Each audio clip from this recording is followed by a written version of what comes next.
Awesome. So, welcome to season two of Multidimensional Wellness. I have Erin here with us today. I'm so excited to interview you. How are you doing, Erin? Me too. I'm so happy to be here with you, Tara. Thank you so much for having me on this episode. Can't wait to dive in and um, uncover some really powerful, meaningful discussion about some of the topics that we have planned for today. Yes, I'm so honored to have you here. So, you're in Florida now, huh? How's that going? I am. Florida's been going really good. I actually moved here knowing that there was a vibrational resonance with my own astrocartography in Mm, this very area. mm. Um, I have in my own astrology a alignment Venus and Scorpio in the part of my chart that has to do with apprenticeship. And Scorpio is a sign that has to do with shamanism, Uh-huh. and Venus is the heart.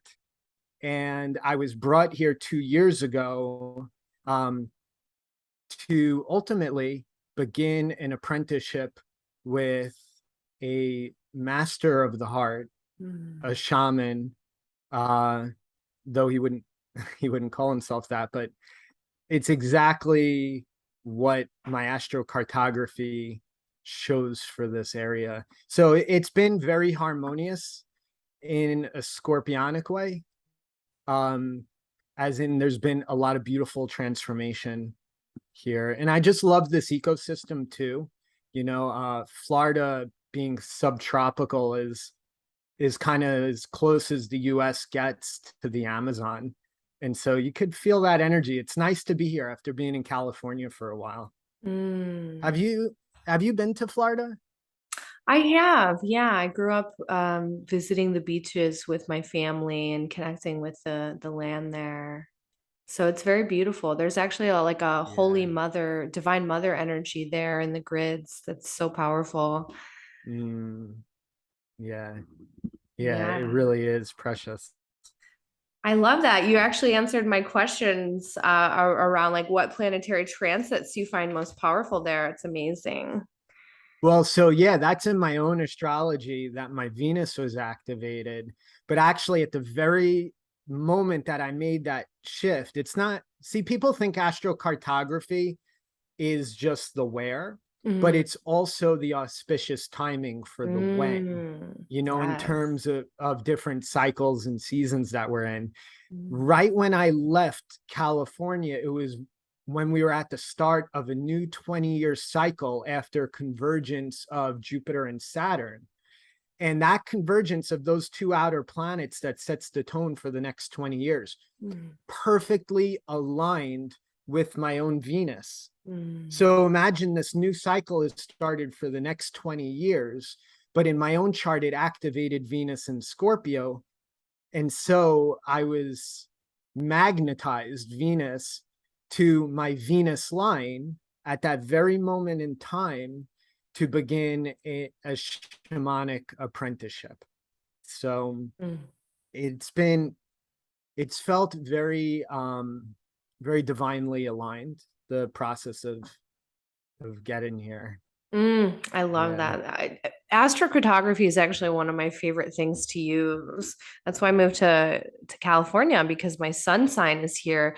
And astrologically, during the timeline 3 years ago when I moved here, it's the best place for me in the United States energetically. So, So you're actually on your sun line in mhm. California? Yeah, Amazing. yeah. Paramahansa Yogananda Hmm. started the self-realization fellowship Mm, um, in California on his sun line. mm, And a sun line is somewhere that when a person positions themselves there, there's this sense of alignment with their own spirit and what they came mm, here for in terms of mm, their sacred purpose.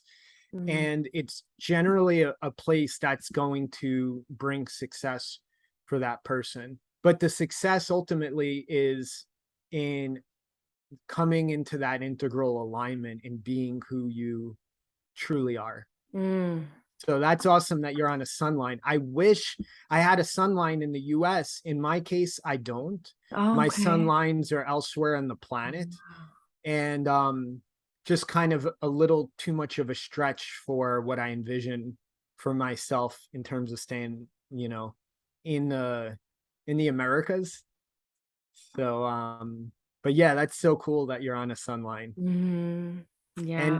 And how have you been feeling, on out of curiosity, on your sun line since you moved? Where'd you come from again I before you came landed? from Cleveland, Ohio. Right, right. Yeah, so my Mars was ascending there and I just couldn't stay there long term. I'm like, oh, my nervous system. Like I was always learning all these really hard lessons. And then, Yeah. just getting my astrocartography chart done and then realizing like, wow, like look at the energy there and the grids of San Diego. I was like, I should really go there. It's been Hmm. extremely expansive. I've dealt with a lot of challenges that really built that resilience in me. And so I definitely can proudly say I'm in a really, really good spot. It's taken some time to get here, but I'm in my mission. I really love what I'm doing. I'm really happy. Obviously there's always things to learn and to better improve, but yeah, I feel really good. I feel really good physically.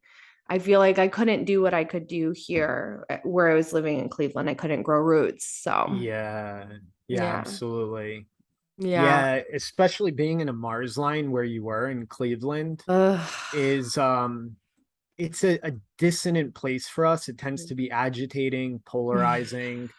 And I was just working with a client the other day who is in proximity of her Mars line, and we're actually relocating her um, by, I don't know, I'm guessing, but probably by about 100 miles to just get her out of range of that Mars line that's been very frustrating for her. So to take the edge off. But Mm. I lived when I was in California before you and I met in San Diego.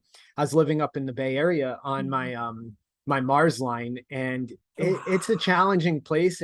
I mean, you're in survival mode on a Mars Mhm. line. It doesn't matter.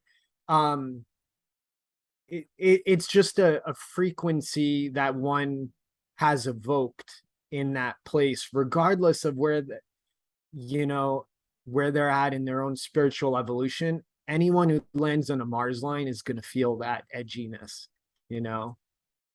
Yeah. Yeah. Oh, totally. And that's like, I guess my next question really is how do you think people can benefit from astrocartography and like what is it exactly? So to me, um, astrocartography is a precision vibrational science that, if one really deeply attunes to it, every place has a special invocation of frequencies Mhm. unique to the individual that catalyze certain experiences for that soul in its own journey of self-realization. And so what most people don't realize is that well, when one plugs into astrology, you start to see that, okay, my own experience in life has to do with my own potentiality, right? My predisposition. Mhm. You take it a little further and you realize that my own spiritual process and path has to do with the energies that are activated from the dynamic movements of the planets, also known as the transits. You start to realize that your own spiritual process is this constant unfurling Mm. that has to do with what is activated from certain transits. But then when you go into the level of astrology, now you're stepping into what I'd say is the 5D. And this is a realm that is, you start to see that your own spiritual process is not only dependent on the when, but the where. That certain places carry a certain signature that are going to influence your own experience in life. Like, one client who I was working with before she came to me for a reading, and she had not had any astrocartography work done, was really struggling. And what we quickly discovered was she was on her Saturn line. Does Mm. that mean Saturn line is bad universally for everyone? I don't hold it that way. I've actually guided certain people based on the nuances to their chart, to their Saturn line. But in her case, it was obvious she was having to go through certain very difficult initiations, not knowing that she was in a place that was summoning, let's just say, um, negative synchronicities out of, how could I put it? Um, Out of, it was palpable that in that area, for whatever reason, she was being spiritually afflicted. There was Mm. like a weight on her, something shrouding her, darkening her, you know. And we actually moved her off of her Saturn line and got her into halfway across the country onto what I picked precisely for her vibrationally, because I'm a mathematician by background and physicist. And we moved her out to the middle of the country to put her in a zone, that I call her luminous zone, where she had a convergence of sun and moon energies. And she's been healing there in a way that it took her a few months to recover. Imagine something's weighing on you for so long. When you actually unburden yourself and take off the load, you're going to still feel weighed down and demolished. Mhm. Give yourself enough time to like stand back up, and you start to realize, wow, life feels lighter. And that's what happened. She had a recovery time where it didn't instantly click, but when she had a few weeks to recover, she's been in a really supportive healing space, because she got off her Saturn line, which is, think Saturn is, so astrologically, Saturn is lead. It's weighty, it's dense, it's heavy, it's dark, it's cold, it's lonely. We got her onto the opposite frequency, the light, the summer energy, um, vibrance, healing, vitality. Um, I'd say kind of like a quality of being like spiritually infused, and feeling kind of more close and intimate with life, you know, like safer in one's skin is the moon influence there. Mm. So astrocartography is basically this science that reveals to us whatever it is that, whatever goals that we have that we're trying to realize in our own life, there's a very precise prescription that if we work with it, it really supports whatever it is that we're trying to manifest, to co-create with the divine. And that all starts with our own intent and what is it that we want to create. And the astrology tends to show that, like in her chart, it shows first focus on healing. Out of that, a partnership is formed. She's calling in her divine union. Out of that, she's going to find her roots and land and anchor in a home. Yet this person is a Cancer who wants, you know, to anchor in her home. Her Mm. chart shows no, no, no, no. Focus on healing your illness. You're going to meet your partner out of your own healing. And out of that, you're going to come to that realization of where you want to anchor down and really commit to being. Her chart shows that.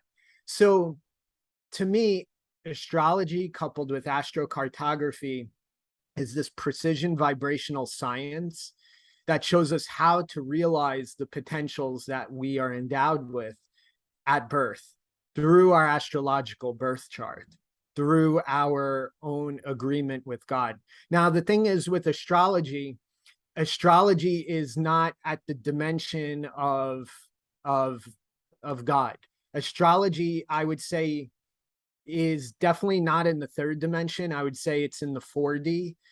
Depending on someone's awareness and how they wield this tool, could be brought into 4.5, I'd call it 4.5D or 5D.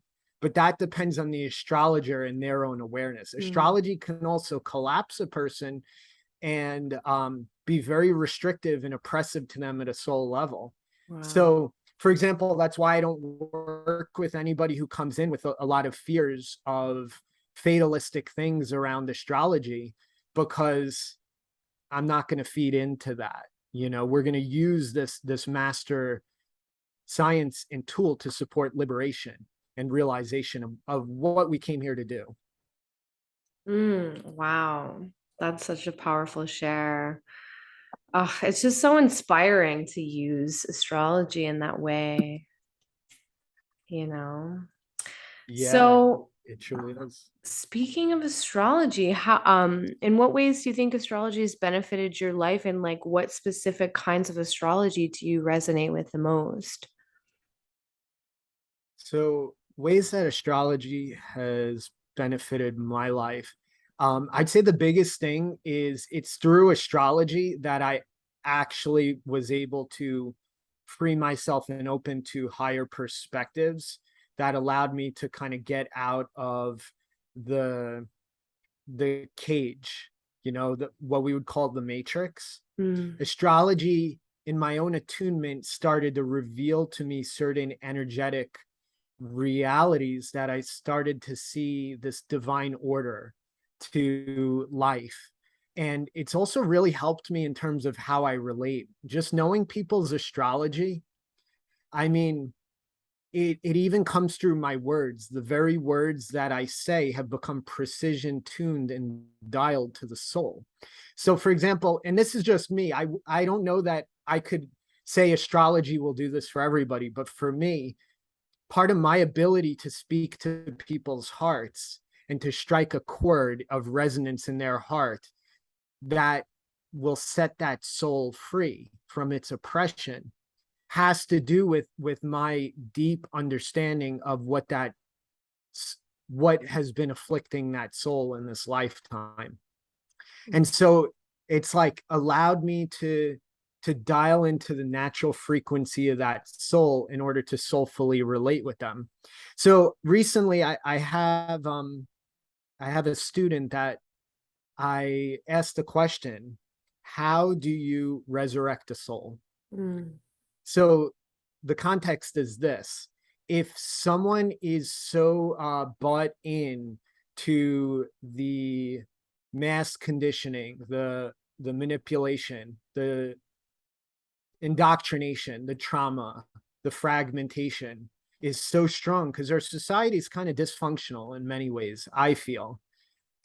How do you resurrect a soul that is being deceived from a society that is creating a shroud that's making it hard for that spirit to awaken? How do you resurrect a soul back to remembrance, say, out of that delirium? And actually, I'm curious to hear what you think on that. There's no right answer, but I find it to be a fascinating question for us all. How do you how to resurrect a soul who's imprisoned to some program? facing the reality of the essence of who we truly are. I think also facing the separation and the programming and the indoctrination and the Yeah, the bits and pieces and feeling, even maybe it's past life stuff, or maybe it's like ancestral miasma or something that we're like, oh, what is this pattern, or something that's coming up in my consciousness. We just needed to take a moment and really face it and process it with God and witness it, and in ways to where we're able to release that, and get parts of ourselves back from different timelines and things, so that we can really anchor in our true essence of who we really mm-hmm. are on a soul level. I So, love that. I love that. Exactly. That really resonates for me. And and the approach that I've taken is similar, is that to resurrect a soul, we we do it through the heart. mm, The soul that's lost, that's being deceived, or that's being manipulated. Like, and by manipulated, I want to be clear. Have you ever seen people who are such good souls that are suffering, eternally suffering, like experiencing torment or that sort of thing? That's what I'm speaking to. There's no judgment coming from me about this. I'm talking about to the soul that is suffering, being a part of this indoctrinated society that deceives us, that manipulates us, that tries to control us, to dominate, that makes it very hard to function in this world, right? Mhm. Well, so how do you resurrect that soul? You reach into the heart and you speak to the conscience of Mm. that soul, and not just in words. It's through care, it's through presence, but you don't speak to the deception in them. You don't speak to the one who is deceived. You speak to the, let's say, the eternally untouched being that lies inside, that was obstructed by all of that noise and chaos and burden and whatnot. You dial into the felt experience of Mhm. that soul. So we resurrect a soul through the heart. And astrology is a very powerful tool for bringing our awareness out of the limited 3D matrix. However, it still is, when people first learn astrology, it's the 4D, still limited time matrix. But it does offer a higher perspective that allows one to kind of um, look at their circumstances in life, their own patterning, their own hardwiring. And I see a lot of people using astrology to kind of declare who they are. Mm. The way that I see it is, astrology very much shows what we have to unfurl out of, the versions of us that we have to unplug from, different archetypal expressions that aren't serving us or that are keeping us limited. Astrology gives us that higher perspective that allows us to see when we're there I am again, just reliving that same pattern. This happened in relationship 3 years ago, and then it happened last year, and here it is again. You start to see these patterns again and again, but it allows you to elevate your awareness to learn. You start to synchronize it with your own activations to understand, to make sure you don't miss the lessons from life that life is teaching you. Mm. Oh, so powerful. Yes, I can relate to that. I just got a timeline review on my astrology, and I'm like, oh, wow, that's coming up again for me to look at. Okay, Mm. just clearing a lot of limitations for my soul at this time. So it's really powerful to use astrology in that way. So I love that. Yeah, I love that you speak to that, because to me, the real path of spirituality that a lot of people don't actually want to accept in this incarnation is, I know you and I, when we were speaking earlier, what came up in our conversation was atonement. Hmm. And this is kind of the basis of the Ho'oponopono prayer. I'm sorry, please forgive me, thank you, I love you, or other versions of it. It brings us into that direct atonement or Hmm. repentance or self reconciliation. Because in our final moments of life on this planet, all that we have not reconciled is going to flash before our eyes for us to actually reconcile with. So, what is the real path of spirituality? It is to actually recognize the layers upon layers of confinement of the soul, Hmm. that which has actually stifled our liberation. So we call, in some traditions, enlightenment is called liberation. It's moksha, right? So how do you actually get at liberation? Well, the first step that I teach to people is, we begin by awakening to the levels of imprisonment that no one wants to accept. We don't want to actually acknowledge that it's there. We just want to go to our, spiritual festivals, or to fly off into the jungle. And I've done that. And we want to have this Disneyland experience of spirituality where all is magically revealed to us in this divine celebration. Well, anybody who's ever had a near-death experience, I have a close sister who has, and she shares her experience very powerfully.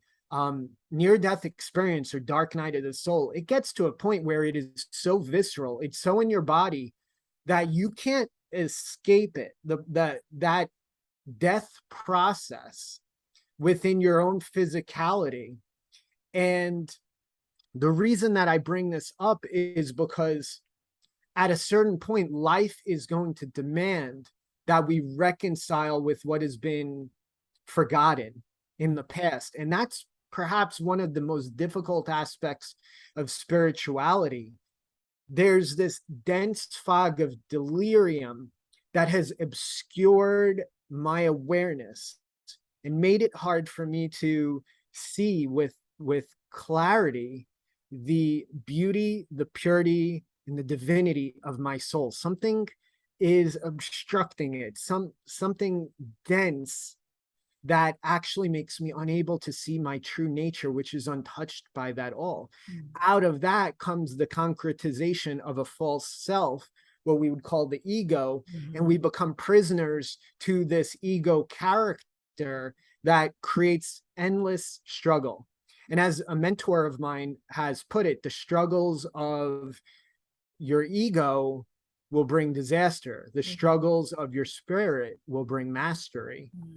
So it's not bad to struggle. We want to consciously and intentionally struggle now, because that's part of our divine agreement. We've come here, again, another incarnation, I believe, to atone, to reconcile with the things that have been forgotten, because even our manipulation has been, or sorry, our reincarnation, see right there, our reincarnation has been manipulated so that we forget, and we come in this dense fog of delirium. And it's like a person who is hungover, like after a night of drinking. We've woken up into this life forgetting everything, forgetting all the wonderful things that we were doing in the past, the things that are incomplete that we're here to continue to do, forgetting the things that are not so pretty, that are actually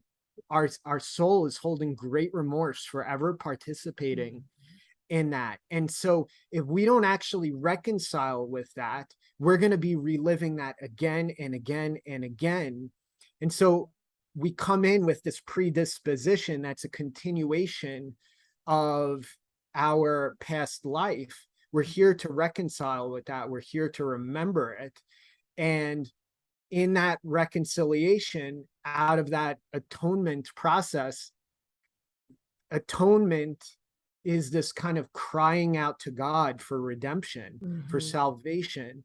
In that crying out, in that reaching directly to Divine Father, to Divine Mother, comes that sense of that oneness, where all is divinely fine. But we had to labor it, and we didn't want to. And that's why we suffer. We don't suffer because we're suffering. We suffer because we resist suffering what we need to work through. Because when we actually work through it, there's a little bit of labor. It's like pregnancy, but eventually it's going to pop, and there's going to be new life that's created out of that. Most people are holding a baby inside, and they're ready to go into labor, but they're denying it. And if only we would consciously and intentionally labor that which has caused us affliction, comes the liberation. So what's actually needed in order to come into liberation is to examine both inside and outside what has been confining or afflicting the spirit. So we were just talking about the inner dimension, but then at the outer level, there's also levels of influence that are sociocultural, that are religious, that are institutional, that are familial and ancestral, that are making it very difficult for us to know ourselves. So to me, the real spirituality is when we're laboring something, no matter how ugly it is, I celebrate the person who Mm, consciously acknowledges the struggle, because that tells me they're doing the real work. mhm, I admire the souls who actually are aware of that and they don't try to run away from it. Because you know mhm. what? It's like, imagine we're hanging out together and there's something we all have these moments where there's something we're avoiding. We just don't want to go Mm. there.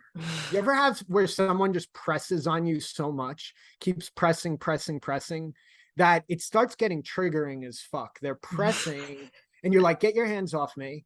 And at the same time, you're toughening up, like they're pressing against your shoulders, you start resisting, you start bringing forth force, but actually out of that comes a resilience out of that pressure. Mhm, And that's very necessary for us to actually kind of toughen up in ways that sometimes feel too hard to bear. mhm. I'm one of those people that, with the clients who I work with, I say I'm an acquired taste, because I will press them. I'll press them to the point that it's they didn't know that they wanted it until after the pressure comes a release of energy that they didn't know they were holding and that was burdening them, right? So sometimes to unravel the burden, we need the pressure, and we need to actually have those people in our lives. And this ties into the divine father frequency we are Mhm, talking about. That is the energy of the divine father, that is this uncompromising law of the universe, that is the the divine order of life itself, that will test us, that will um really discipline us to be able to withstand more, to labor, to and will really build our resilience. mm, And to me, that's so integral to spirituality. mm, And anybody who's listening and who's been in that kind of dark night of the soul, that's been really struggling with something, I have faith in you that you are in route to true freedom and liberation, because you're not denying what's real. And mm, most people, I feel, mm, are unconsciously denying reality. And mm, so they're staying imprisoned to a false surreality that they take as real, and they stop there. And then it's like the movie The Truman Show, mm, where you don't realize that you're a character on a set, never having the real experience of life. You think you're looking at rain, but it's a set. And there's actually like a rain machine that's generating that rain that Jim Carrey is seeing, in his character, thinking it's real. So don't we want the real experience of life? Well, to get at that, we need to actually get real with ourselves and with mm, reality. And that is so difficult mm, sometimes, mm, but it's so rewarding. And mm, out of that comes such deep self-respect, which is really the masculine frequency of the divine mm, father within us all, mm, that we hold this dignity in our soul, this respect, this honor, that we've earned it for ourselves, whatever it is, because we've labored it. We mm. didn't take the path that was convenient or likable. We took the path that was real. We did it the hard way. And out of that, we were formed into a diamond. Mm. Wow, that's so powerful. I love the way that you just beautifully orchestrated that. And that also just brings me along the line of a really good question of like, what do you value in relationships? Because that's something that I really love is when someone can mirror back to me something that humbles me. And as painful as it is, that's the thing that I've really come to find in my own spiritual journey is that I'm not afraid of pain and that Yeah. I'm not afraid of the that desecration of aspects of my ego that just needs to be witnessed and so that it can crumble and that I can transform into a new version of myself that's just waiting to be birthed. So I would love to know, like, what is it in relationships that you really value the most? I love that question. And it's I don't think I've yet been asked that question on an interview. So thank you Sure. for asking. Um, have you ever felt that someone is so intimate with you that it's like they're in your own soul feeling you? Where In it's like they're so tuned to you, the subtlest frequency, as though you could hear a pin drop in the soul. You could register with consciousness the slightest impact in that soul. yeah. I love when a person has that deep, deep intimacy, that they are empathically attuned to me from the inside. It's Mm, as though they are already in my heart and I'm already in their heart. That's what I value the most. It's like mm, not this relating as two characters. It's that that person has such a love and a care. mm, In the relationship, there's such love, care, trust, respect, the four mm, elements. Love is water, care is air, trust is fire, and respect is earth. That all those ingredients are present, where someone is so present with your inner reality that they're able to speak directly into your soul as though they are you. And mm, they care so deeply about your own inner experience that the moment you are, for example, thirsty, they they have a subtle sensitivity, a kind of a knowing of that when you're thirsty, and they just bring you water. And you're like, mm. whoa, I was really thirsty. How did you know that? And they just felt it. So to me, it's where a person has transcended the ego character and two souls are in service to each other. And we are just acting as divine messengers in service to each other's journey on this plane, where we're in service to each other's self realization, where we're celebrating completely the the journey of this spirit and holding their process so sacred, that we're looking out for each other. I recently had this realization that um the power of soulful relating is that, see, when it's just me all by myself, now especially you being very in tune with, I would call, the invisible realm, which is what being a true mystic is. You're in touch with that which is unseen but deeply felt, because you have that sensitivity to it, right? Yeah. So, which is your moon in Cancer, by the way, that gives you that maternal felt sense of your surroundings and your ecosystem. I mean, that's just the correlate of it. You're the magical spirit you are, but your astrology carries that code that reflects that which is already in you. Well, so where was I going with that? We're talking about what we value most in relationships. So I just feel like just understanding how we relate to people and what we sense in each other in relationships, of like our needs being met and nurturing each other, and Yeah, in just that way. Because I mean, for me at least, I love innocence in a relationship. I love me purity. too. I Yeah, love that, just like of just that care, that love, and just always, wanting them to know how your friend is doing, and wanting to, always show up for them, and make sure that they're doing all right, and how we can just best support them, and even yeah, just witnessing them. We don't even have to like try to fix them or anything like yeah, that. Just, just being here. And so, yeah. I love that you say that, as in, actually, is an element of divine detachment in that, where you're yeah. just bearing witness to Hmm. a soul that is perfectly imperfectly Hmm. itself.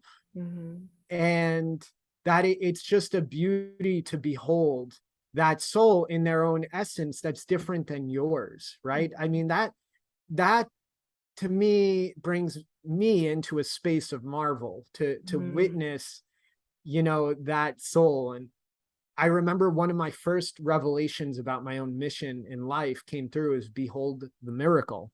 I Mhm. started to have flashes where I was going on a soul journey with everyone in my life. And I kept hearing, behold the miracle, behold the miracle. And I was being shown that each of us is a miracle. So Mm. to just behold the miracle of Tara on this plane and just how you operate in your own divine creation from God's source as you perfectly are, without any need to control or to change, Mm. to just let you be, and for Mhm. you to let me be, and for we to be together, is a very celebratory, beautiful space. We don't need to lose our individuality. Like, I used to be a big fan of merging in relationship, Mhm. and my whole sense of divine union was just that merging. There is a beauty to being merged with another soul, but there is also a beauty to actually having the mirror experience, Mhm. where you realize that you're looking into your own self, that a Mhm. part of me resides in you. To love is to be called back to that part of myself. So to me, what is really the mark of a sacred union is that there's something in that soul, in their being, in their essence, their natural frequency, that feels like home. Mm. Or we could say feels like a second home. That it's like maybe you've been kind of wandering the earth, feeling only at home in yourself. But the experience of being at home in another being Mm. who is a prism for yourself. And by prism, I mean it in the sense, like in physics, a prism reflects light. It it can deflect light, it can refract light, Mhm. as in bend light. But we get the whole experience. Like, there's times where we deflect each other's light and where nothing gets through, right? Mhm. Where each prisms, I prefer that over the mirror analogy, where each prisms that are kind of processing the light of the other through our own vessel. And what I was going to say before about, so there's kind of two sides of the coin. There's the frequency of aloneness and the frequency of relatedness. Both can be soulful or not. I can be soulfully alone. I could be soulfully related. They both have a very divine intimacy and sense of at one-ment with life. When I'm alone, having that sensitivity as you do to the invisible, we know that sometimes there are forces in life that some might call occult entities, for example, that even the journey of being a human on this planet means that we need to have a kind of ability to navigate these spirits that try to manipulate and sabotage in the invisible. You can't have this conversation with just anybody on the street, but you and I have that sensitivity. We know it's there, right? Mhm. So, left to my own devices, in my aloneness, it's me facing this one direction. And the best that I could do is rotate around to keep an eye on 360 degrees all around me. The power of two synergizing together is I'm looking this way, you're looking that way. I no longer need to turn. I can absolve myself in this very beautiful celebratory way. I can absolve myself to stillness, where I no longer need to look back because you've got your eyes over there and I can trust your vision and you could trust my vision. The power of two and that masculine feminine union Which, by the way, what is love? I've heard it said that love is the union of all polarity. Mhm. Well, the power of two is that there is a kind of spiritual, energetic, psychic immunity that washes over the field of the two, because we no longer need to individually have our eye on it all. It's like we have someone else on our team. I like that you referred to that person as a friend. I would also say as a sacred ally. Mhm. To me, by the way, that's, in my own personal life and getting to know women, Mhm. my own journey is, so I have so many times had this experience where we've all been through it in our 20s, where you either romanticize a person or you sexualize a person, Mhm. or you enter into bonds of commiseration or trauma bonds or um, codependency. It gets so messy and so Mhm. complex. But what I really cherish is at the beginning of a connection, let it begin as a sacred alliance. I don't want to ignite any passion with that person before the energetic field is ready for that, before our how would I put it, the energy of the relationship itself is almost, I see it as a third being, which astrology has given me a profound awareness of. There's you with your chart, there's me with my chart, but then the relationship is a composition of those two fused together. And it has its own life of its own. Well, to me, it's very important in the early stages of a relationship that it begins from sacred alliance. I simply want to know that you're looking out for my soul.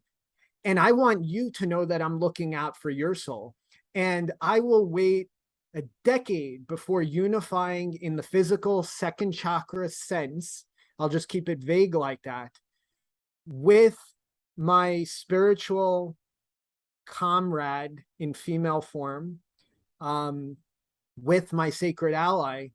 I will go a decade before invoking that frequency of second chakra energy. Why? Because I want her to trust that I was not trying or wanting to get anything from her. Now, how many women have actually experienced that from men in their lifetime? It's the complete opposite, right? You've experienced countless men trying to take from your field, Mhm. trying to harvest your own femininity, your own beauty, your own sweetness, your tenderness. What happens when someone comes in and says, I want to gift your soul, and I want to be very careful and very patient, and I want us to really get to know each other, Mhm. and I'm not going to go there with you Mhm. because I need to feel that kinship, that camaraderie, that Mhm. soulful connectivity, that we're two beings on a journey to enlightenment Mhm. together, on a path of self-realization together. Now I'm going to end my soapbox rant for this question on this. When we talk about enlightenment, some call it liberation, some call it self-realization. Well, what I would call divine union is a dyadic Mhm. path, as in two, a Mhm. dyadic path of self-realization. Mhm. And what I would call self-realization is a monadic path of divine union, i.e., union with the divine, Mhm. union with God. That's what self-realization is. It is union with God. It's Mhm. union with the divine. Self-realization, divine union are two sides of the same coin. So what is it that holds the two together? It is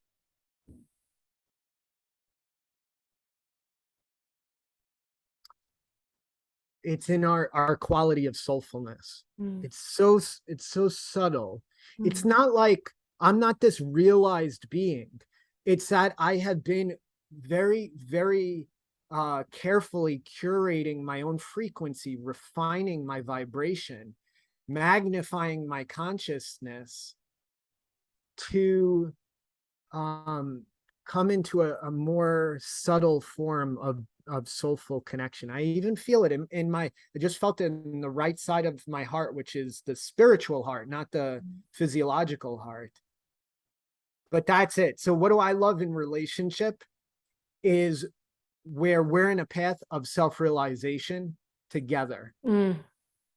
I support you in your own karmic reconciliation, and I hold compassion for the journey of your soul, the journey of my own soul, that at the end of the day, I have karma on my own, you have karma on your own.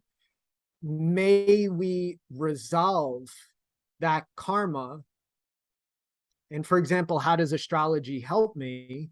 Well, Saturn, the planet of karma, is exalted in Libra, the sign of resolution, showing the highest frequency of karma is we're here to resolve our karma, not to suffer it. We're here to reconcile it. May I resolve my karma in unison with you in a way that unburdens us and untethers us from the struggles of the human experience. And in so doing, come into greater levels of freedom. Right? So what is the path of the heart? It's, remember, I said those four elements.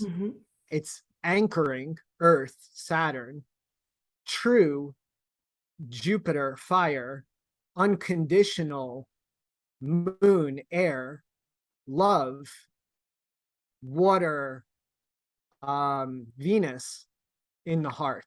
Anchoring true unconditional love in the heart. I got to be honest, I need a mirror for that sometimes. I need someone to reflect to me my shit, my mess. I'm not perfect. I'm messy, you know? And last thing I'll say is this. One of the funny things about polarity to me, the whole polarity movement, because there's levels of nuance of polarity. You could look at polarity, have that conversation from the 1D perspective, from the 2D, from the 3D, from the 4D and the 5D. Polarity is a sacred thing.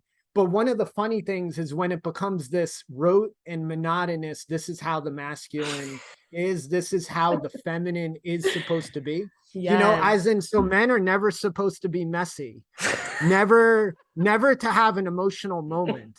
God forbid I should ever have an emotional moment. I just need to, at all times, process that completely alone. But what we're forgetting is that the spirit itself is androgynous.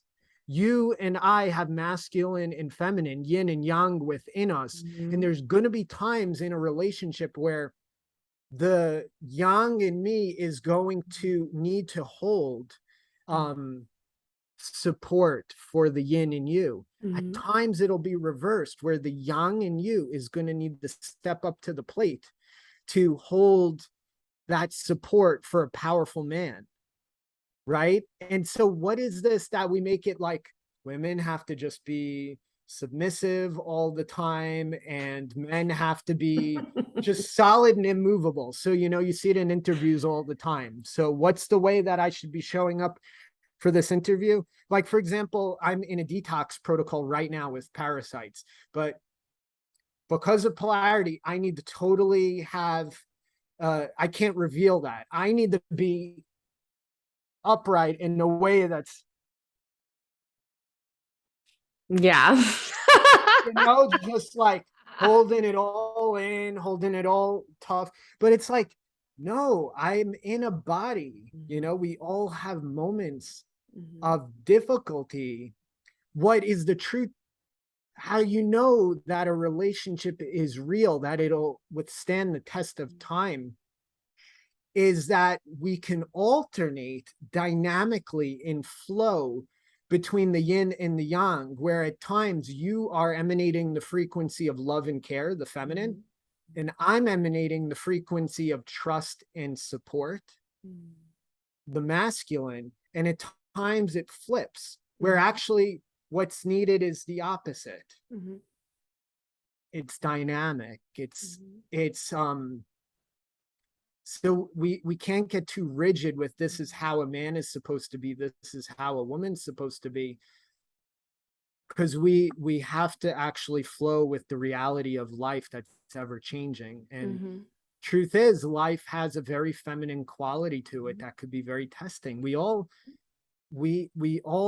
have this unfurling experience and have to actually surrender to a loss of control. Mm-hmm. Masculine is learning this very hard now.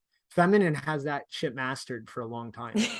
And so now I feel like a lot of men are just looking at women and like, oh damn, like I gotta work on that, because like women have been just doing that naturally. Mm-hmm. That's Anyway, right. I'll leave that question there.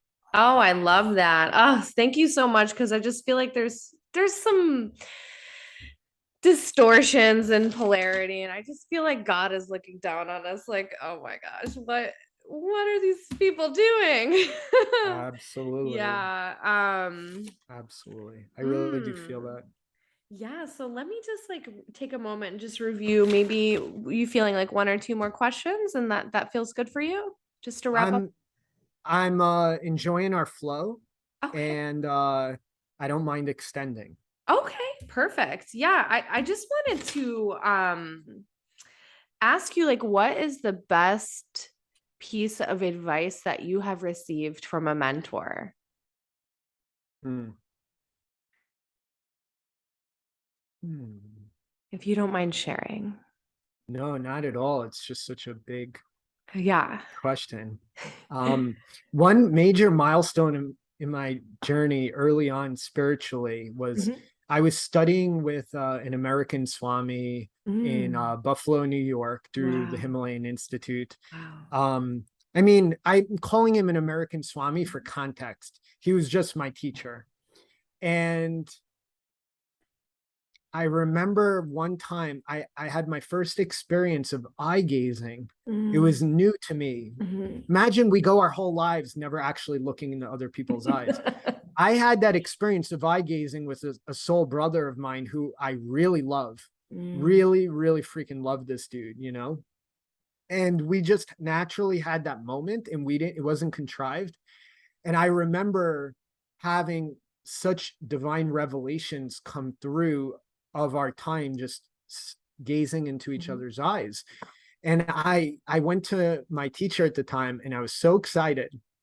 And um, I was so proud of that whole experience. I was kind of like speaking the gospel of truth of like our oneness. And I remember him getting very stern with me. Really, he's a very divine father frequency. I mean, wow. He got very, very stern, but in a very loving and tender way. Mm. And it was with no joke. There was absolute serious. He said, be careful with that. Mm. And but he had an impact when he said that statement, that it really begs the question, why? I thought that we're all one. Mm. And he looked at me with such love, and he looked Wow. deep into my soul, and with such humility that I've never seen another person speak to me with such masterful wisdom, with absolutely no ego. It's like he reached into the very depths of my soul to speak to a part of myself that had never been spoken Mm. to. And he said, Aaron, we are all one, but only when we realize it. And that was so profound for me to unravel probably lifetimes of the distortion around oneness. That I myself, as a mystic, hold that, interwovenness of life it very naturally to my being. But I think that was the first time I ever had revealed to me that it's not all about oneness on the spiritual path. It's also about individuation. And Mhm. let's be careful with what we merge in another, Mm. with what we merge with in Mhm. another, Yeah. right? You don't want to eye gaze with somebody, who is delirious after having just smoked pot. Mhm. You know, it's not the time Mhm. to gaze into their soul. That could be very destructive for entwining with negative entities in them. Mhm. So when he said that, that was really powerful for me. Mhm. What about you? What was the best advice you ever got from a mentor? You know what? I don't work with this teacher anymore, but she said something to me, and maybe maybe I have some wounds around this because of the level of persecution that I've dealt with in my life. But she said, don't defend your truth, live your truth. And that really Mm, spoke to me because it's like,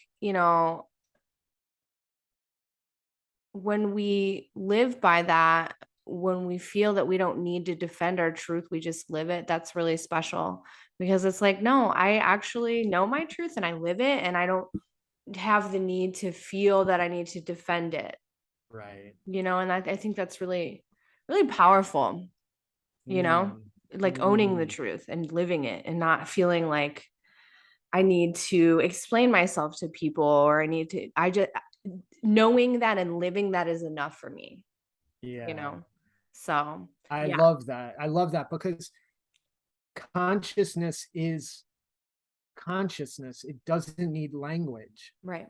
And a Exactly. lot of times I see in my own journey where I have overspoken or Mhm. over explained. It's Yeah. times where it's helpful, but at other times it could actually take us out of the moment Mhm. of beauty and the moment of Exactly. grace. Yeah.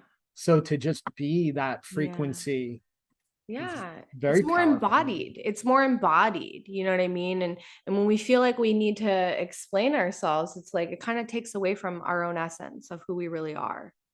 Yes. And almost even have to like defend it. It's like, no, we don't need to defend it. We know it, and that's enough for us. So, Yeah, yeah. absolutely. And when you're embodying it, I believe that you're radiating that light of Mm, consciousness to mm, another. Sometimes exactly. we register a greater impact in another's Mm, field by simply not voicing anything. So exactly. if a person's kind of going a wrong way, we don't even need to, voice that. Sometimes Hmm. we could just pull back.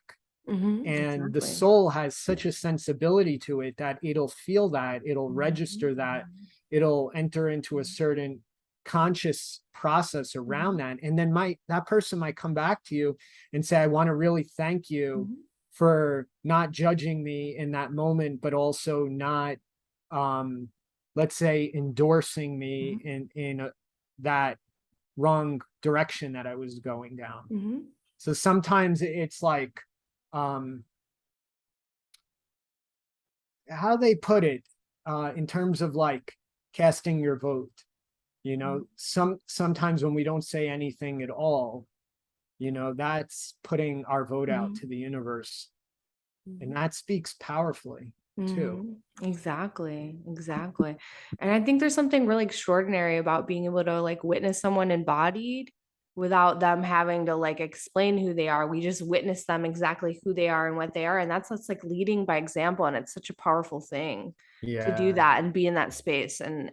That's honestly so inspiring for me. Like my mentor now, she's so embodied, and she's messy, and she's this and she's that, and she doesn't care about what people think, and she yeah, honors all facets of who she is, and I honor that too. And I'm just like, that is so fucking powerful when you can own who you are on every level yeah, and be able to live that and not be in a shameful place of like who you are on every single level, because to embody that level of humanity is just like, it's like, wow, we can be in our humanity and just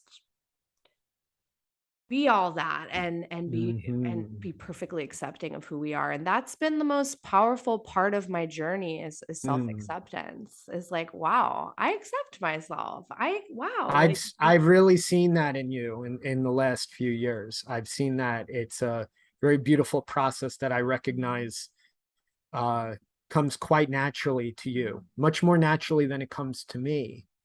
I have to work at that. I've yeah, had to work at that, yeah. but I have noticed that process of Mhm. self acceptance Oh, and Yeah, it's a gentle frequency. Yeah.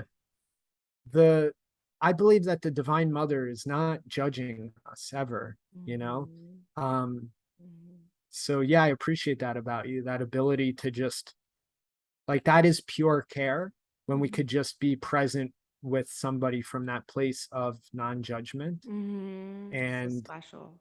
accepting the what I would say is not just that soul in that moment, but Mhm. accepting the condition of that soul. Mhm. Mhm. That there's moments where a soul is in tribulation, Mhm. and to just recognize, no, the soul's having a hard time. I'm going to um, embrace grace for this soul Mhm. because you're aware maybe they have lost a loved one, for Yeah. example. Um, like sometimes we need to be really tender with Yeah. ourselves and with each other, as you know. Oh, absolutely. I mean, even within the last couple of years, like learning how to be tender with myself, I'm like, oh, yeah, Yeah. sometimes this path is really hard.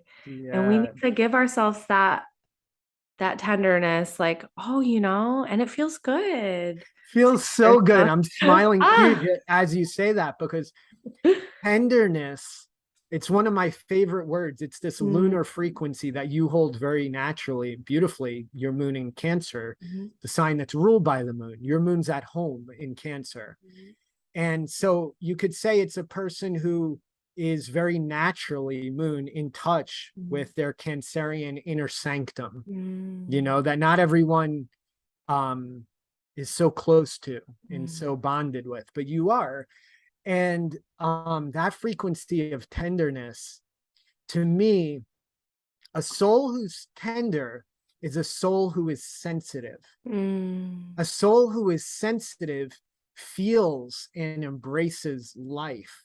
mhm, So tenderness is the gateway into soul sensitivity, mm, which is the entry point into soulfulness. So how do you regain the sensibility of the soul? It's through a process of re-tenderization of the soul. mm. We don't have to do it. Life will tenderize us. But I've seen so many people.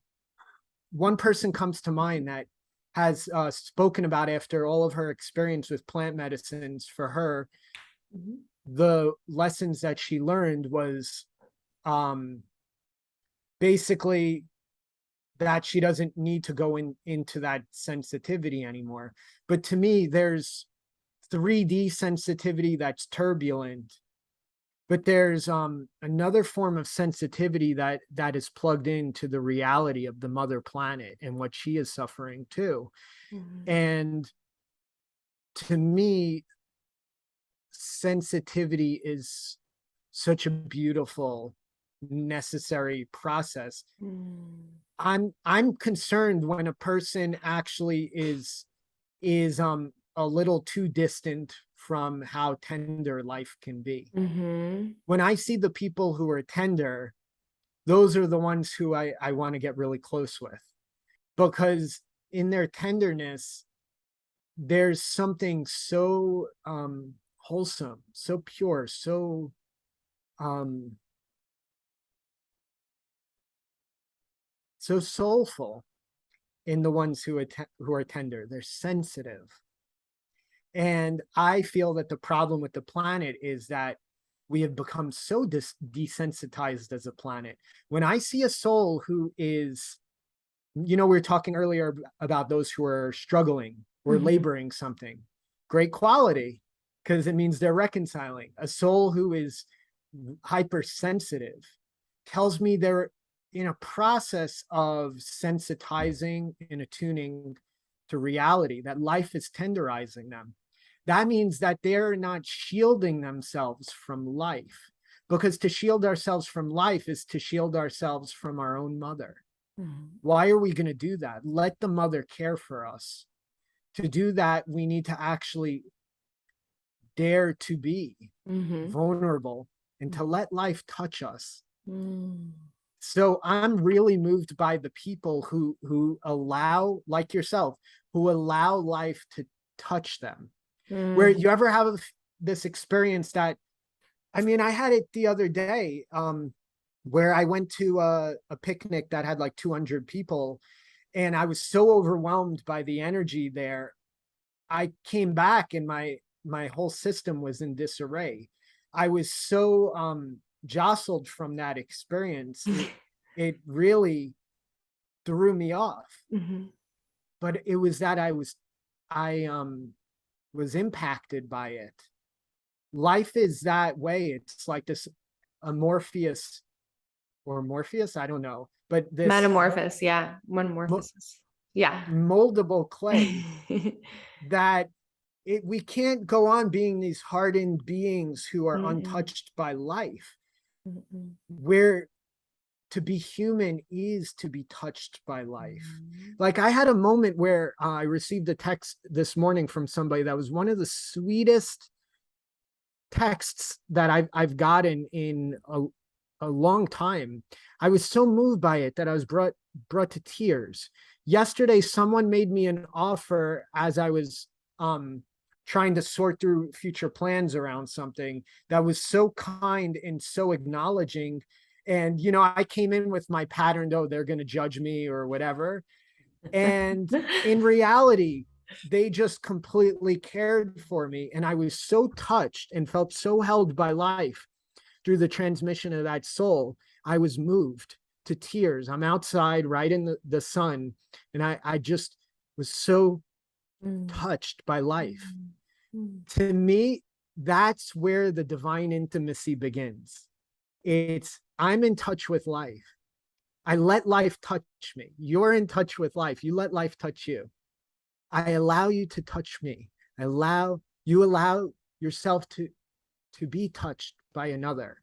And that's the place where someone actually reaches into our heart and just presses on that one little point that just brings us to tears, because it's like they've Mm. cared for us in a way that no one else ever has, because they know that that part of us is there. Mm. And it's such a beautiful experience. And the divine union isn't only this miraculous, initiation that happens and then forever it's there.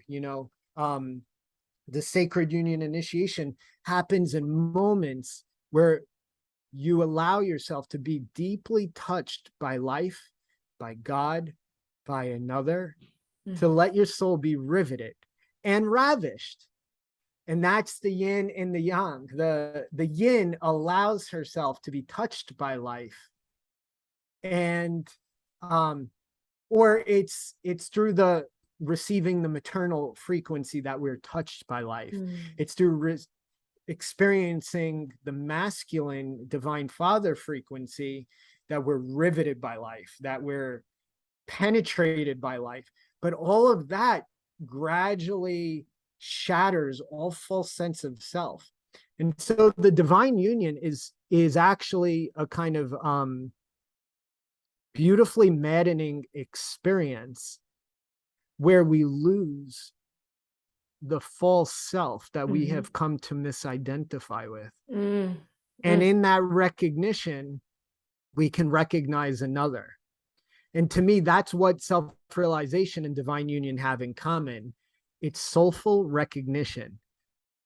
The entry point to soulful recognition is soulfulness. It all starts with tenderness that resensitizes the soul. Mm. So that in that sensitivity, I know when you're thirsty, I bring you water. I know when you're hungry, I make you a meal. I know when you're losing your mind and I caress your head or your hair, whatever. That sounds so I caress your head. But you get my drift. And by the I way, do, yeah. the origin of the word cherish? It's connected with caress. Oh. And I love that, because to cherish someone is in soul space to caress their heart. Mm. And that's my favorite thing in relationship, where it's like a person is can tickle your heart from the inside. And I do that with others, and the people who've who I've grown close with over the years, there's only a few people who've ever experienced that divine tickle that I do. But I'll tell you, it is a realm of so much hilarity and delight and release. It's so sacred when you feel that someone has tickled your soul in the places that had been desensitized and not touched, but they're not tickling it in order to, resensitize a numb thing. They're Mhm. seeing the soul beneath it all. They're dancing with you in soul space as that part of you unfurls, and they tickle you in that exact spot to caress your heart. And so you almost feel like the same way someone would caress your skin, you feel that divine caress of the heart from within. Mm. And that is a Mhm. fucking miracle when we actually let ourselves be tickled awake by another. That is the greatest, beyond pleasure, is that divine delight of being caressed by God, by Mm. another soul, where we're tickled from the inside. And that's when we come back to that sense of we're home. We're Mm. home in our heart. We're home on earth. We're home in our hearth. Home, home in hearth, right? So you hear me talk a lot about in my work in hearth and Mm. spirituality. It has the word hearth, not in hardened spirituality, Mhm. but in hearthened spirituality is the union of heart and earth. Mm. It's that we're home in the heart, we're Mm. home on earth. It's the access point to coming back home to the hearth is through the divine delight of the experience of being caressed in the soul. And that requires such a subtle sensitivity of attunement to another. And I think that this is really a lost art in our world. And one of my favorite things is I'm dancing with all souls all the time. But what's funny is while that may sound very romantic, I'm also aware that I might be dancing with the soul who just had alcohol. I may be dancing with the soul who just Mm. had cigarettes, who has layers of darkness in their field. How do you dance with the soul to caress the heart that is um confined to a certain darkness that's Mhm. imprisoning that soul for Mhm. life? Mhm. We need to regain the sensitivity to tickle the soul from the inside back awake so Mm. that it could be resuscitated to its own tender quality. That's my favorite thing, to give the gift of retenderizing the soul to itself. And Mm. so sometimes in that dancing with another soul, we need to evolve authentic relating to shamanic authentic relating, where it's being aware that there are also dark influences in a person's field, impurities. How do you deliver the magnificent, soulful caress that will tickle the soul into its divine delight? How do you do that when there's aspects of that soul that are blocking it out? I'm the kind of person that I will dance with that soul through its process of revelation until it remembers who it is. Mm. And so to tie together with astrology, astrology has been my tool for knowing the entry point to the divine tickle. Is Mm. I've never put it in that way, but that's what it is.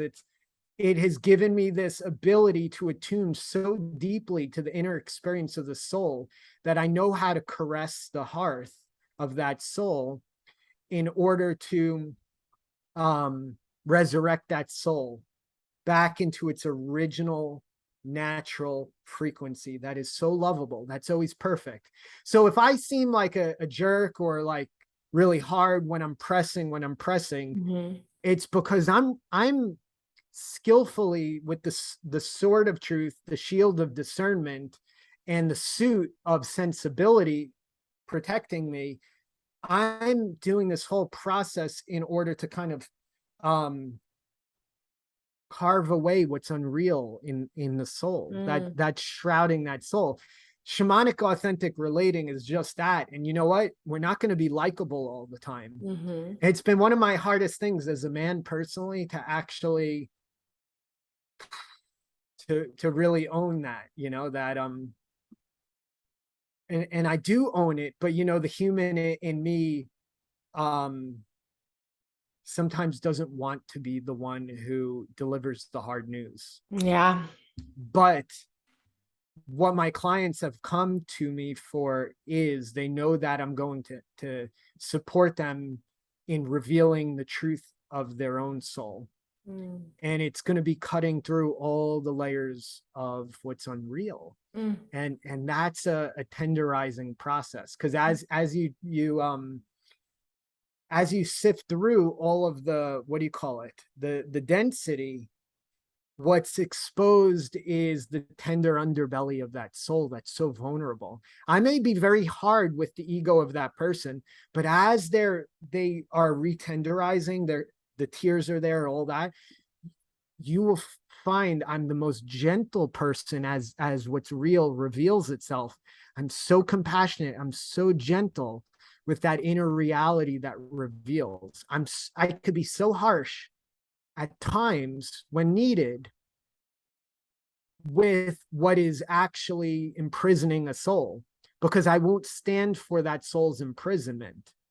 But the moment what's really sensitive and tender and soulful reveals, I come into that soul space with that soul that is the inner caress of the heart. And I just stay there with them and I relate through that place. And it's so beautiful to be there, because there's no point of reference for that place. We're like a cosmic baby who's exposed to the totality. We're so tender. We don't even have any words. Life is just happening and there's so much emotion. But that is one of the sweetest experiences that can come in true divine intimacy.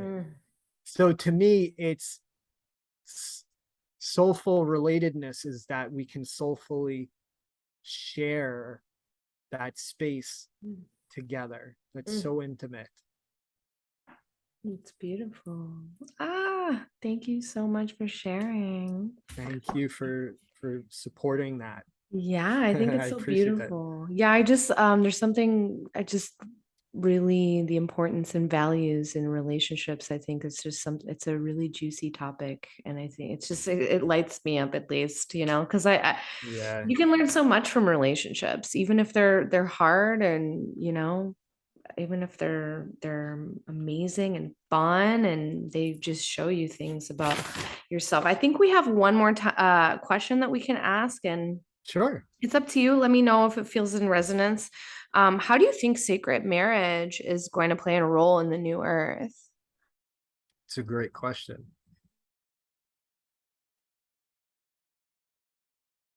So the way I see it is that there's realms of consciousness that the individual soul, no matter how sensible, discerning, wise that soul may be, does not have access to, because it is still operating from a personified self, so to speak. Now, just for clarity, when you say sacred union or sacred marriage, so there's two dimensions. There's the inner dimension and the outer dimension. Which are you speaking to? It could, I think I wasn't being very specific. I just mean just the idea of sacred marriage, that marriage of the masculine and feminine together. So it could be any way you want, whatever inner or outer way you think lights you up the most, like what you Yeah. think is relevant. Yeah. Beautiful, beautiful. So at the inner level, it's the restoration of the Divine Father template and the Divine Mother template. And when those are operative in a soul, that is the birth of Christ consciousness, Mm-hmm. which is the highest form of, we could call it crystalline Mm-hmm. consciousness. I think I was the first person who ever pioneered that term, crystalline. Mm. So the birth of that crystalline frequency, that's absolutely clear, that's Mm. absolutely pure. Well, that is the result of the sacred intermarriage of divine mother and divine father frequencies within. Now, the divine feminine, we could call the divine daughter Mm-hmm. frequency, right? I mean, yeah, divine feminine is the mother, but let's say if we look at it is like at the highest, there's God. That's undifferentiated, all that is. Mm. But if we say that God has the expressions for our own understanding, and words are limited, but God has a representation as divine mother and as divine father. Well, what is the divine feminine but the divine daughter? Mm. What is the divine masculine but the sacred son? So the power of intermarriage is that it is the perfect fusion of the frequencies of divine mother and father within that brings wholeness, Mm. which is true healing, by the way. It's the restoration of uh, a, a felt sense of wholeness, of oneness. And so it's the antidote for the fragmentation of the planet that has kept us in a realm of struggle, of strife, of suffering. Mm. As we see more people awakening to sacred intermarriage within themselves, and then actually coming into vibrational symbiosis and resonance in their external field with their beloved, that is a sacred prism for who they are, that is their, we could say, divine union counterpart, sacred union counterpart. That union, that fusion of these two parts of the same monad, in a sense, coming together is has a certain quality of wholeness that, how do I put it? It's not that it's absent in the individual, but let's just say that the individual is more susceptible to fragmentation. Mm-hmm. When you have the sacred union of those polarities of divine mother and divine father, you have the crystallization of that being within, and the crystallization of their field of awareness and symbiosis with their beloved, that is more impervious to the lower dimensions.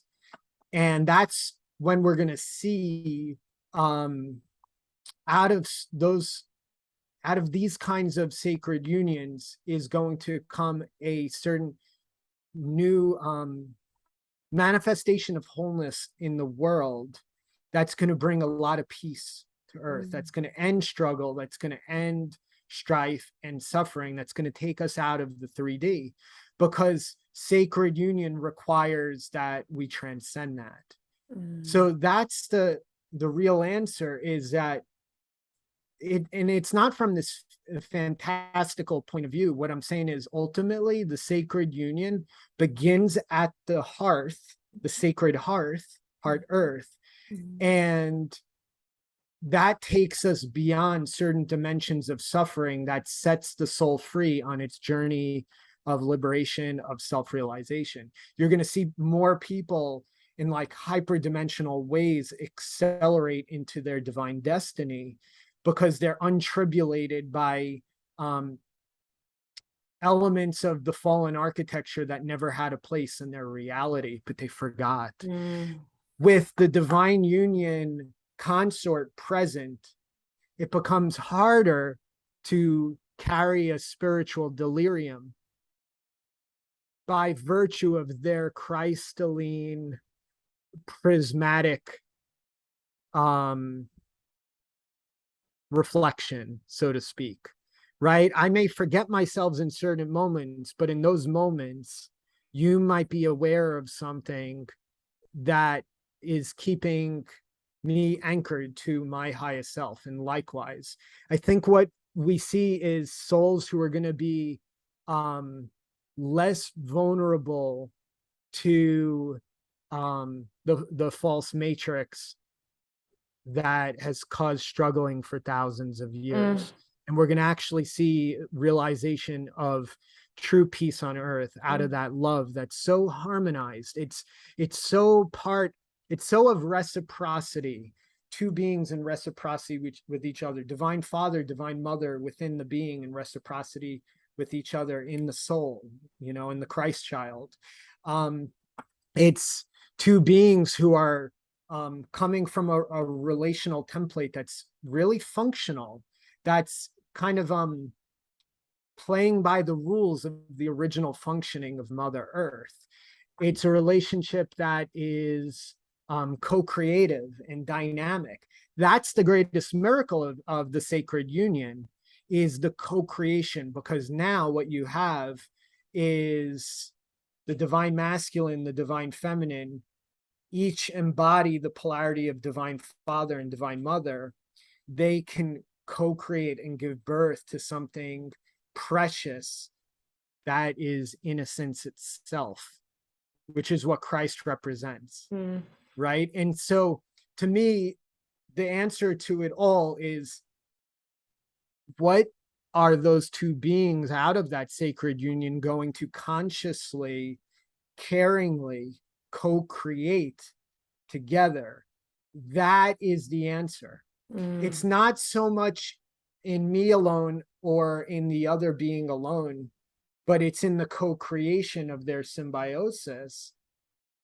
We're going to start seeing a lot of more, I want to say this last point,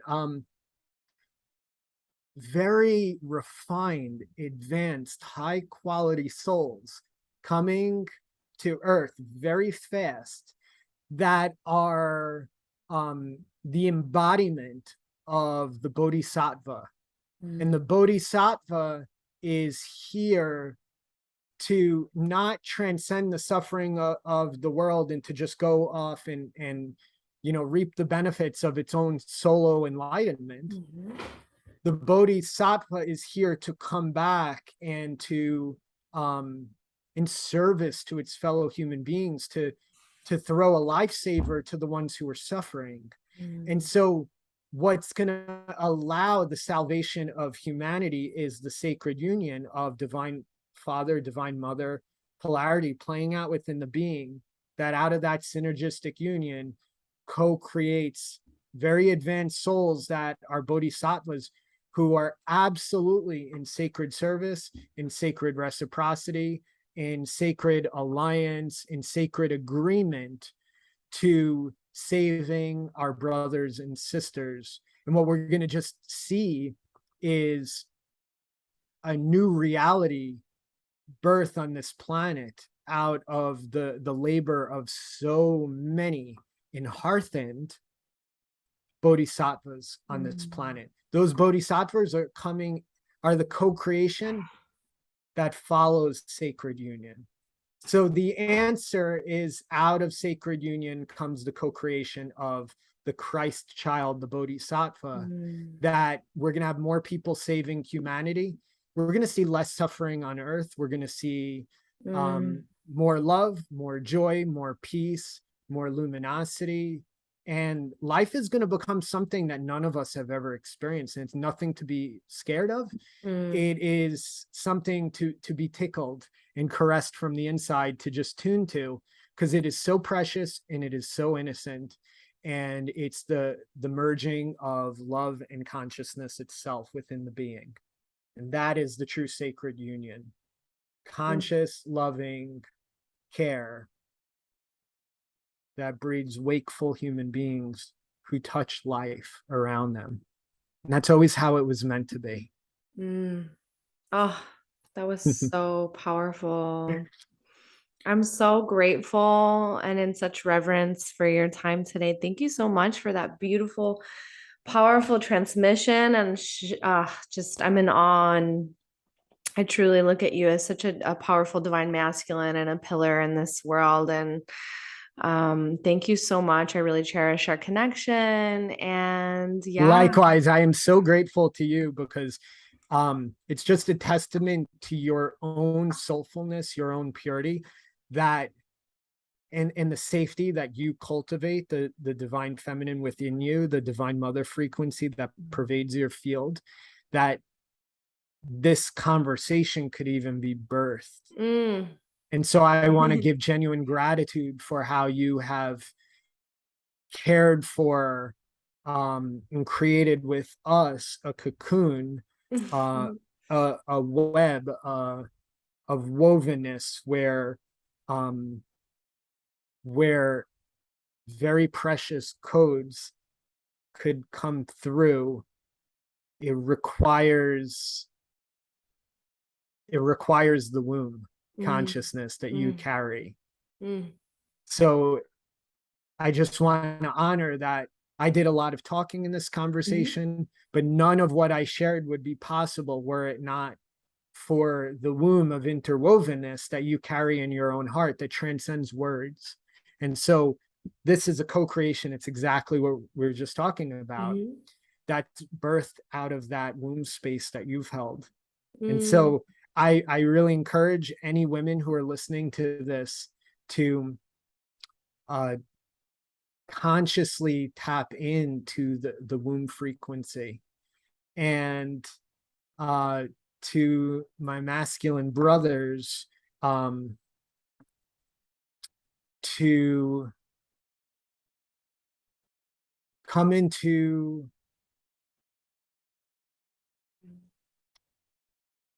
to really give presence and consciousness to what we wish to crystallize on this Mm. planet. Mm.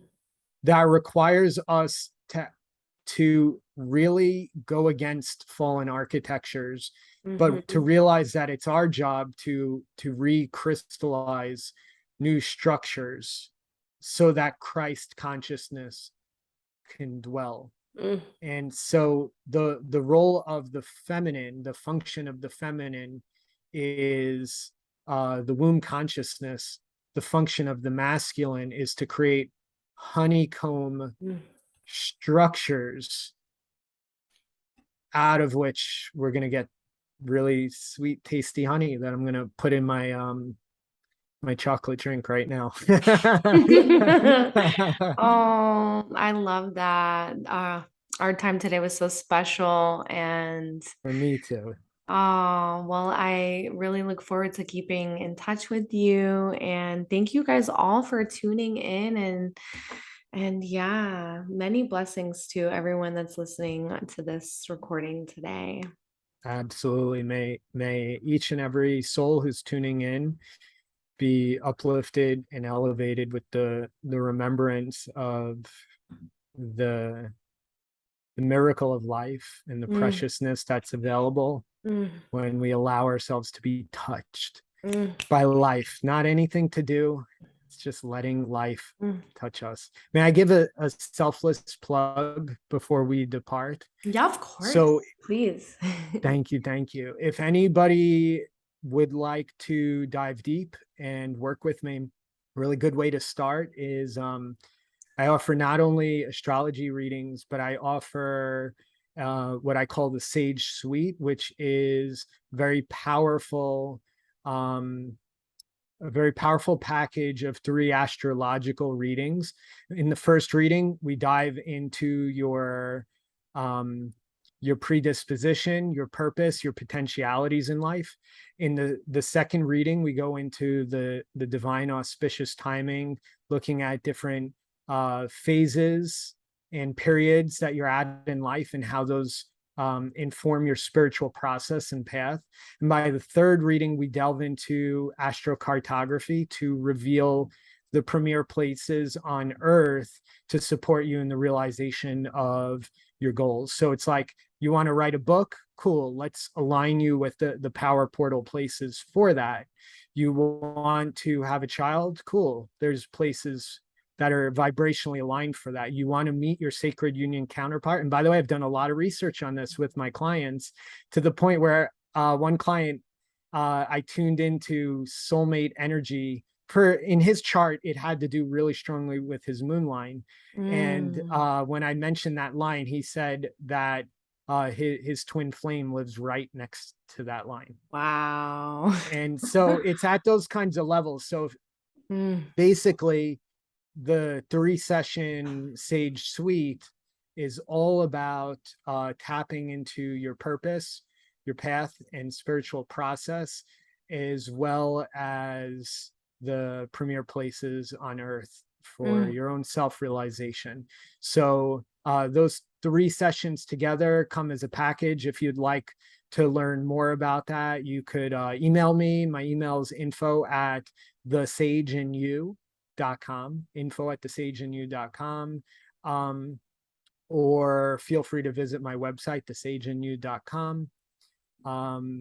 And I look forward to working with any divinely aligned souls who are calling Mm. for real powerful support. Let's get to the bottom of it, and Mm. let's propel you along in your own realization, whatever you're wanting to create with God. Mm. Yes, and so it is. Ah, So it thank you is. so much for your beautiful Thank you, wisdom. Tara. Thank you. Thank you. Thank you. Really grateful to Mm. you. Grateful for you too, brother. Ah, highly recommend working with Aaron, guys. Beautiful brothers and sisters. Link up with him. He has so much amazing wisdom and profound provisioning that I think everyone can benefit from. So, thanks again for tuning in. Thank you very much. Blessings to you. God bless. Bye. Bye.